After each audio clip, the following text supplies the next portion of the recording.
Hello, good morning everyone. My name is Gabby Bindero and I am with my brother JRP Bindero. Now we're having a fast talk interview about Rizal. Are you ready? Ano ba yan? Sige ma'am, ready na ma'am. Okay, start. What is the full name of Rizal? The full name of Rizal is Jose Protasio Rizal Mercado E. Alonzo Riolonda. Saan siya pinanganak? Pinanganak si Rizal sa Calamba, Laguna. Kailan siya pinanganak? Pinanganak pinanganak siya noong June 19, 1861. Pwede ka bang mag-share pa ng ilang impormasyon patungkol kay Rizal?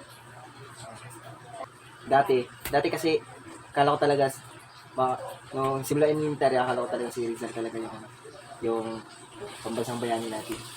Yung first year, pag-aralan namin, sinabi ni Sir na wala pa pala tayong pambansang bayani na si Rizal yung isa sa lumaban sa mga Espanyol. Pero yung sa ibang paraan.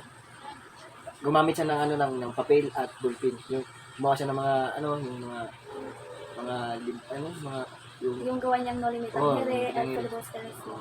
tas dahil doon namulat yung mga Pilipino na lumaban sa mga Espanyol dahil sa mga yun naman, yun naman. Paano mo nalaman lahat ng impormasyon na yan? Ay, nung first year kasi na may subject kami Rizal. Kaya Thank you so much, Kuya.